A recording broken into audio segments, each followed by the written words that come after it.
है कि कभी कभी हमारे मन में या कई बार मन में संशय रहता, हमें समझ नहीं आता। अभी देखिए मधुराष्टक बोला जा रहा था, तो आपने कभी सोचा कि हम राधा कृष्ण क्यों कहते हैं?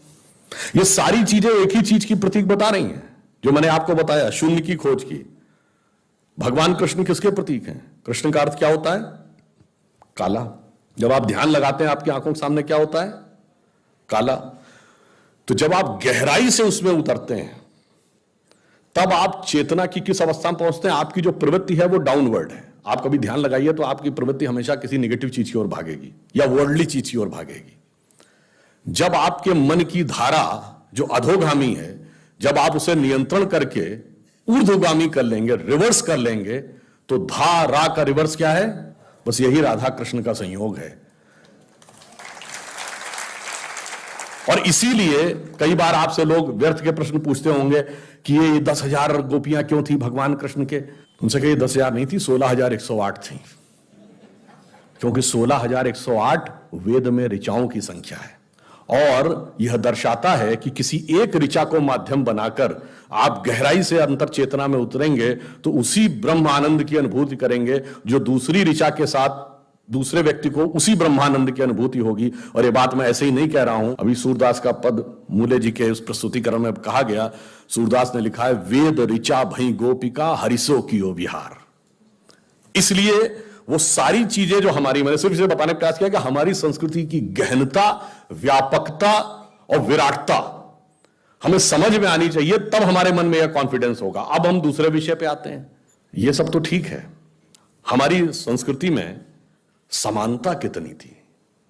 गहनता, विराटता, व्यापकता तो समझ लिया, पर समानता बताइए। देखिए, पहले तो दुनिया में जितनी भी धर्म संस्कृति होती हैं वो कहती हैं धार्मिक मामले पे तुम्हें टीका टिप्पणी करने का अधिकार नहीं है, लॉजिक करने का अधिकार नहीं है, तर्क वितर्क नहीं चलेगा।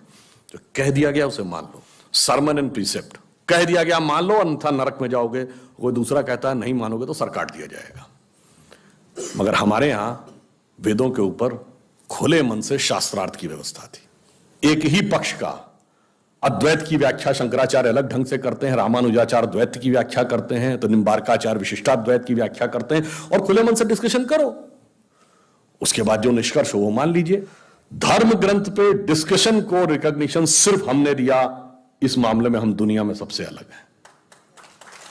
अब आप आइए, पहली बात तो धर्म ग्रंथ में डिस्कशन हो। अब डिस्कशन करने का अधिकार महिला को, चुनौती से कहता हूं दुनिया में कोई धर्म ग्रंथ बता दीजिएगा जहां पर महिलाओं को अधिकार हो कि वो धार्मिक ग्रंथ पे टीका टिप्पणी कर सकें। वेदों में गार्गी, अपाला, लोपमुद्रा, मैत्रेयी सहित कम से कम 22 विदुषी स्त्रियों का उल्लेख है, जिन्होंने, गार्गी ने याज्ञवल्क्य के साथ, संध्या ने मेधातिथि के साथ विधिवत शास्त्रार्थ किया है।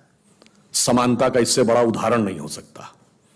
और सबसे बड़ा उदाहरण, सबसे प्रमुख शास्त्रार्थ कौन सा था? आचार्य मंडन मिश्र शंकराचार्य का। और उसकी न्यायाधीश कौन थी?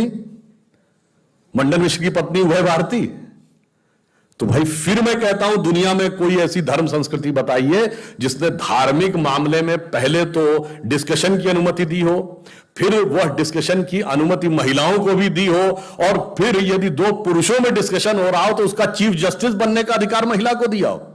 और उसके बाद हम समानता के विरोधी थे। और यह बात सिर्फ ऐसे हवा में नहीं है। दुनिया में जितने भी बड़े धर्म होते हैं उसकी जो पराकाष्ठा है उसके सोच की, वो उसके द्वारा की गई ईश्वर की परिकल्पना में होती है। दुनिया में जितनी भी संस्कृतियां हैं उसमें ईश्वर सिर्फ पुरुष है। ईश्वर तत्व में स्त्री तत्व का कोई स्थान नहीं है। There is no feminine element in God, God is only masculine. सिर्फ हमारे यहां अर्धनारीश्वर है। भगवान शंकर में स्त्री और पुरुष दोनों तत्व मिले हैं, और सिर्फ समान ही नहीं है, उनकी परिभाषा कितनी सुंदर की है, जो कालिदास ने रघुवंश में लिखा है कि वागार्थमि संप्रक्तो वागार्थमि प्रतिपतये जगतः पितरो वंदे पार्वती परमेश्वरो। अर्थात शब्द और अर्थ दोनों से मिलकर जैसे कविता बनती है, वैसे स्त्री तत्व और पुरुष तत्व से मिलकर यह संसार की सृष्टि अर्धनारीश्वर भगवान शंकर ने शंकर पार्वती के रूप में की है। खाली शब्द से कविता नहीं होती अगर अर्थ ना हो, और अर्थ तब तक व्यक्त नहीं हो सकता जब तक शब्द ना हो। तो आप सोचिए इस प्रकार की समानता। अब चलिए आप कहेंगे चलो भाई ये तो था आपका आइडियोलॉजिकल रहा होगा, ये प्रैक्टिकल कहां था? तो अब मैं बताता हूं, विश्व की डॉक्यूमेंटेड हिस्ट्री में सबसे पहले महिला रूलर कौन हुई? 4th सेंचुरी में गुप्त काल में प्रभावती गुप्त ने शासन किया। उसके बाद के काल में मध्यकाल आते आते कित्तूर की रानी चिन्नम्मा, अहिल्याबाई होलकर, रानी दुर्गावती, रानी लक्ष्मीबाई तो बहुत हुई। इस दौर में आप बताओ तुम्हारे यहां कितनी हुई? कितनी रानियां हुई बताओ? मैं तो कई बार एक बच्चों के बीच में गया, जब वो कहने लगे तो उन दिनों ये बाजीराव मस्तानी फिल्म आई थी, वैसे उसके बहुत से कथानक के बहुत पक्ष से हम सहमत नहीं है, पर मैंने उनको एक उदाहरण दिया। मैंने कहा फिल्म देखे हो? कहते हैं हाँ सब देखें। मैंने कहा बताओ बाजीराव अपनी मां को ओवर रूल नहीं कर पा रहे थे, तो देख रहे थे ना फिल्म में कि कितना सब कुछ होने के बाद भी उनकी मां उन पे भारी पड़ रही थी, उसके बाद तुम कहते हो कि पावर नहीं थी। तो मैंने कहा जो फैक्ट है उसको देखिए, और ये वो दौर है जब यूरोप में विचक्राफ्ट एक्ट था। विचक्राफ्ट एक्ट समझते हैं? किसी भी महिला को चुड़ैल घोषित करके जला दिया जाता था। और विचक्राफ्ट एक्ट जानते हैं ब्रिटेन में कब तक रहा? 1952 तक। एक मुकदमा 1952 में दर्ज हो गया। अब ये बताइए, हमारे यहां तो 1947 से सबको बराबर वोट का अधिकार मिल गया। 1920 और 21 में मैडम भीखा जी कामा वगैरह, एनी बेसेंट कांग्रेस की अध्यक्ष रह ली। अमेरिका जो इतना ज्ञान देता, वहां महिलाओं को वोटिंग का अधिकार कब मिला? 1919 में। खाता खोलने का अधिकार 1950 के बाद मिला, उससे पहले बैंक में खाता नहीं अकेले खोल सकती थी।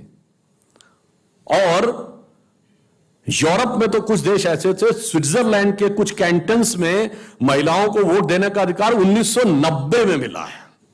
और आज भी अभी मोदी जी की सरकार ने व्यवस्था समाप्त की जिसे मेहरम की परंपरा कहते थे, यानी अगर 4 महिलाएं भी चाहें तो वह अकेले हज पर नहीं जा सकती थी जब तक कोई पुरुष साथ में न जाए, उसको मेहरम कहते थे। अब हमारी सरकार ने व्यवस्था समाप्त की कि अगर मां बेटी जाना चाहें या 4 महिलाएं या 10 महिलाएं मिलकर जाना चाहें तो वो जा सकते हैं।